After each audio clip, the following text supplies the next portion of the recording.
All these leasing companies are lying. It just some of them lie better than others. How many leasing has too many variables, truck drivers? It just does. Go drivers. If you talk to guys on different accounts, Walmart, Target, Costco's, Miles, you see what they get paid in their home time? Or no, never mind the old Dominican XPO motherfuckers. You'd be like, oh, what the fuck? I can get paid. I can make this much money, and I don't have to worry about leasing and all that shit. Most people don't buy their truck, and most leasing, they all jump around. I watch all the videos.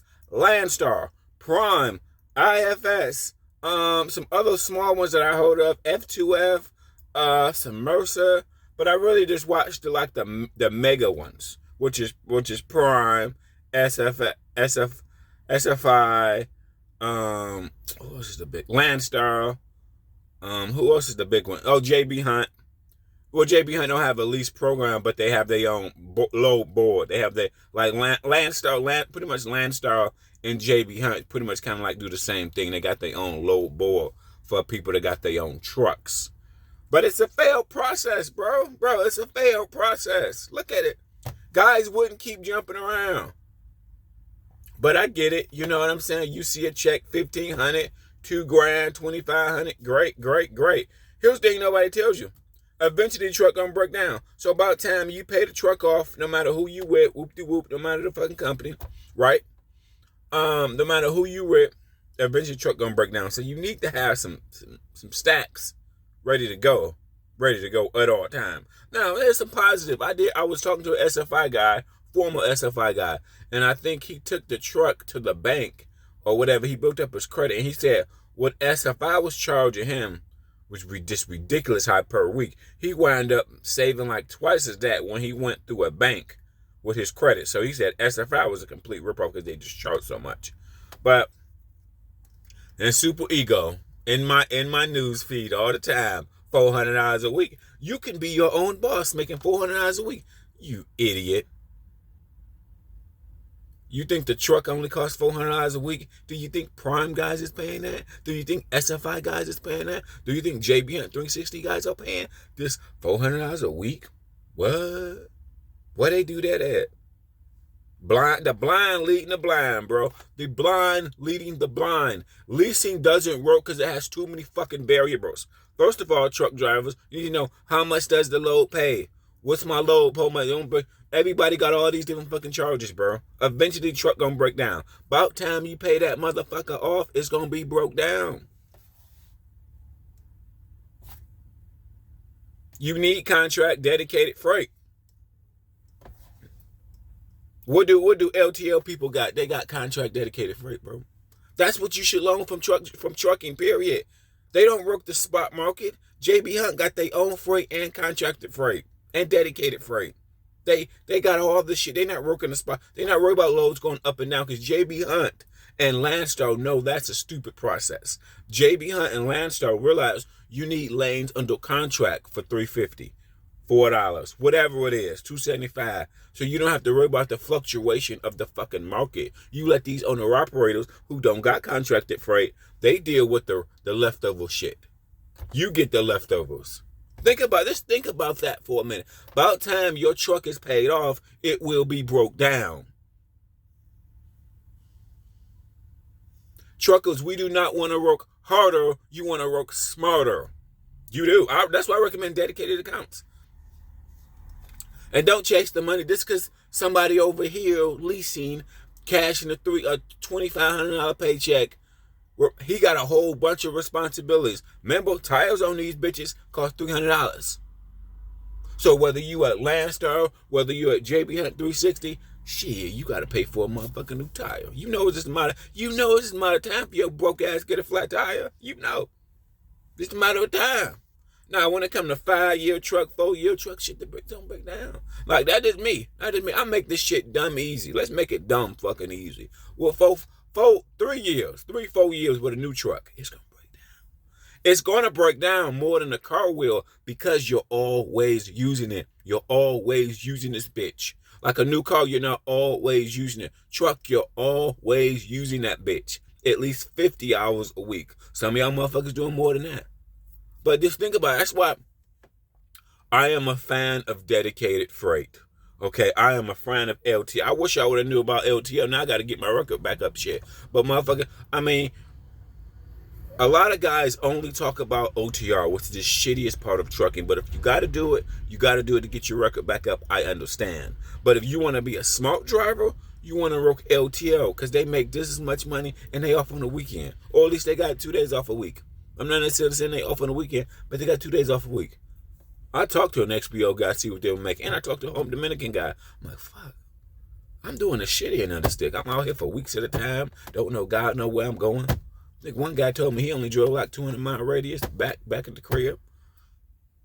When one of them motherfuckers said they even get 8 hours. After 8 hours, they got overtime. Bitch. What the fuck I'm out here doing this shit for? Like, because I got to, because they won't hire me. You know, you get an accident, you get a ticket. Them other companies may not hire you.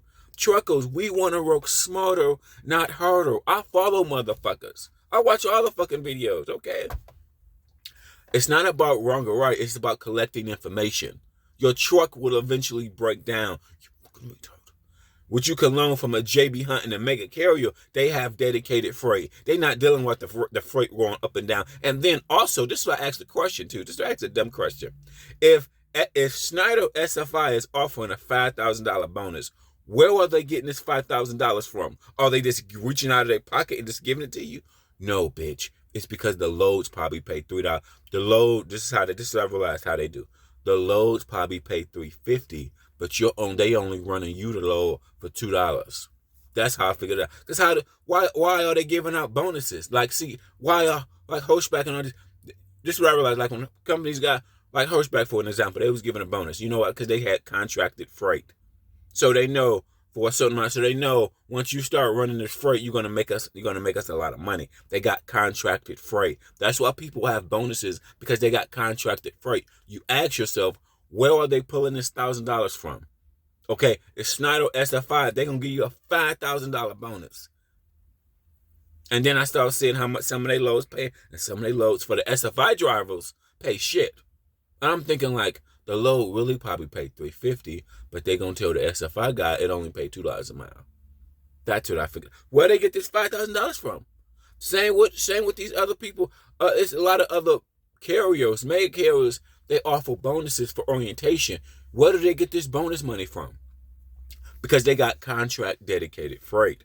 Once you start running for a while, you gonna make the money. You may make the money the fucking same week.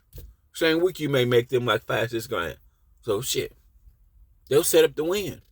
You gotta ask yourself, when they offer you that $1,000 for orientation, or like SFI offer you a $5,000 bonus over like a 3-month period, where are they getting this money? Are they just reaching in their pocket? They're getting it from the loads. They're getting it from the loads. I don't know why I always go start sweating, but you gotta ask yourself, leasing is a failed process. You will fail eventually. You will fail eventually. The leasing process is failing for lots of people, okay? Lots of people. What you can learn from mega carriers is that they got their own mechanics, they got their own loads, and they got dedicated freight. They got their own loads, they got their own mechanics, and they got dedicated lanes at a profitable way. What is it? JB Hunt is a publicly traded company. So what does that mean? That means a company like a JB Hunt is out to make a fucking profit. Them loads is probably going for $3-4 a mile, bitch. You can't tell me no different. They ain't pulling no loads for $1.50. You got to be a crack baby to think JB Hunt is pulling loads for $1.50. They may tell you that, but that load don't pay that. JB Hunt, no. It's a fair process. We got to be smarter. Truck drivers, get dedicated lanes. Shit, get be out here talking. Talk to even if you get to an accident and you get a ticket, but a year or two from now, that should be your goal. You want dedicated lanes. You don't want to run all over. This is stupid. You want to work smarter, not harder. I'm sorry. When I saw the XPO guys just make old Dominican, I'm like, what the fuck I'm doing this dumb shit for? I don't want to do this for 10 years. I like it right now. I'm waiting for a load right now. I don't know where the fuck I'm going to go. Here, there, here. God for knows when I'm going to be off. Shitty. Who wants to do this for 10 years? This ain't it. LTL is it. Dedicated lanes is it. It is. You can learn from JB Hunt. Do not hate mega carriers. Take your emotions out of it and look at it logically. I follow all the fuckers that's on that lease and they with the mega carriers and they on YouTube. I watched all their fucking videos. And I've come to realize that they jump around. Prime leasing. Motherfucker told me he spent about 20 hours a week waiting at the dock. Who want to do that? 20 hours a week waiting at the dock? Shit, that's terrible. That's really like at least you could have run another load. He said with the reefer he spent so much time waiting at. He said probably every week he spent at least 20 hours waiting at docks with the reefer. I came from from CR England. Hour late. Years ago I got mine from England, and so I came late because they're a reefer company. They're a major reefer company. So we was at the same place just like Prime doing the same shit. But I think I was teen back then. I started off at teen. But truck drivers, think smart. Let's think smart. Okay? And then the older you get, you don't want to do OTR, bro. You want to work smarter, not harder. But what's stopping you sometimes is your background or your record, even if you've been driving 5, 10 years. That's what couldn't be stopping you from working to this other company. You don't want to do OTR. This is a relationship killer. You want to work smarter, not harder. Leasing failed for many people, and they just keep jumping around. Motherfuckers jump here, jump there, here, all over. LTL is where it's at. Dedicated, get a dedicated lane, that's where it's at too.